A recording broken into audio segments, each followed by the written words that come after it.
Atenção! Começa agora uma teleaula de História do Ensino Médio. Você vai assistir a teleaula de número 25. Bons estudos!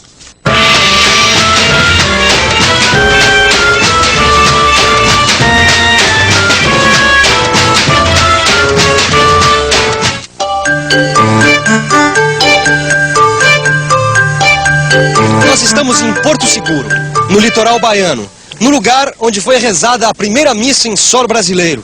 E como você viu em outras teleaulas, aqui a colonização da América Portuguesa foi batizada e abençoada pela Igreja Católica.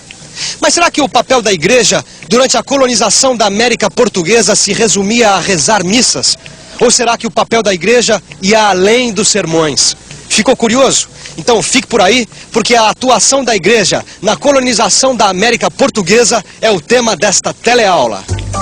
Onde você vai ver que durante a colonização do Brasil, o Estado português se ocupou de organizar a economia e de administrar a nova terra, enquanto que a Igreja Católica ficou responsável pela orientação educacional, cultural e religiosa dos nativos e dos colonos. Estamos em 1549. Local, Porto da Bahia de Todos os Santos. Capitania da Bahia, América Portuguesa. Um navio acaba de chegar de Portugal e 2 passageiros ilustres chamam a atenção. Um deles é Tomé de Souza, o outro, Manuel de Nóbrega. Quem são? E o que querem? Tomé de Souza é um alto funcionário da corte portuguesa que vem ao Brasil para ser seu primeiro governador-geral. Tomé de Souza não era nenhum aprendiz. Já havia combatido os mouros na África e participado de uma expedição ao Oriente antes de desembarcar por aqui. Como primeiro governador-geral da colônia, fundou a cidade de Salvador, combateu e destruiu aldeias tupinambás e assentou populações. Tomé de Souza ficou na colônia apenas 4 anos, quando então foi substituído por Duarte da Costa, que foi o segundo governador-geral da América Portuguesa. Nem Tomé de Souza, nem Duarte da Costa vieram para cá como exploradores ou como donatários. Eles vieram para cá como administradores da coroa, como funcionários reais. Porque Portugal possuía inúmeros funcionários civis e militares que tinham como função ajudar o rei a administrar o seu império. Mas por que será que Portugal tinha tantos funcionários? Isso acontecia porque o rei concentrava tanto poder que para administrar tudo aquilo ele precisava de um batalhão de funcionários. Mas isso não acontecia só em Portugal, não. Em outros países da Europa, os reis também conduziam seus governos a ferro e fogo.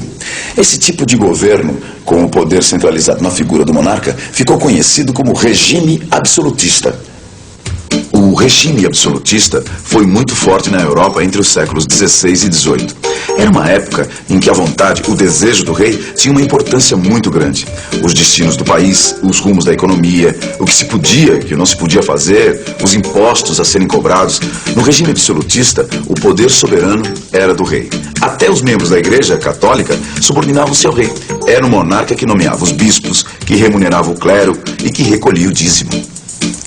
Para você ter uma ideia do poder que os reis detinham durante o regime absolutista, veja só o que Miguel Suriano, embaixador de Veneza, na França, escreveu no ano de 1546 sobre o rei da França na época. Quanto à autoridade daquele que governa, direi apenas que este reino tão grande depende apenas da vontade suprema do rei, que é amado e servido por seu povo e que possui uma autoridade absoluta. O rei, que distribui um sem número de empregos, de dignidades, de cargos. Tudo depende dele e somente dele. A paz e a guerra, os impostos e os tributos, os favores, os benefícios, os cargos, o governo e a administração do reino inteiro. Bom, é claro que para mandar e desmandar tanto assim, desempenhar tantas funções, exercer tantos poderes, os reis absolutistas precisavam de um batalhão de funcionários. Mas como manter o poder em terras com a dimensão da América Portuguesa? Por mais funcionários que tivesse, o rei não ia conseguir administrar tudo aquilo sozinho. E é aí que entra a Igreja, que vai desempenhar para a coroa portuguesa um papel de fundamental importância na colônia. ajudando o rei a administrar as novas terras. E para desempenhar esse papel é que desembarca em 1549, junto com o primeiro governador-geral do Brasil, o jesuíta Manuel da Nóbrega. O português Manuel da Nóbrega chegou ao Brasil com pouco mais de 30 anos. Junto com ele vieram outros 5 jesuítas, todos integrantes da Companhia de Jesus. A missão deles era difundir o Evangelho na nova terra.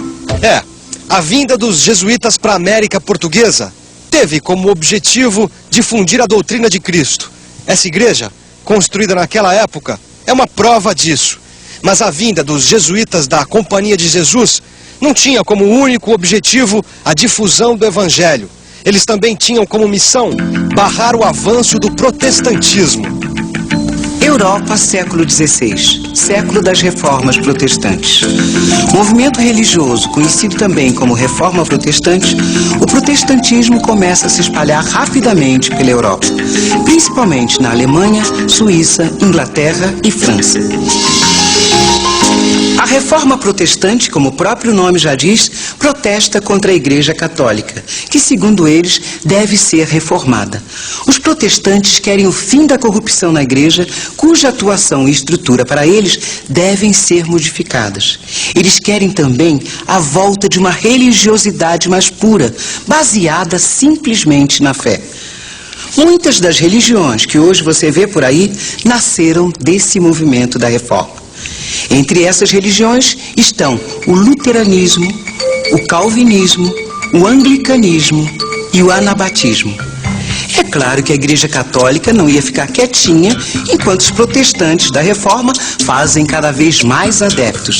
A Igreja reage e intensifica a luta contra os protestantes. E para combater a Reforma, cria a Contra-Reforma.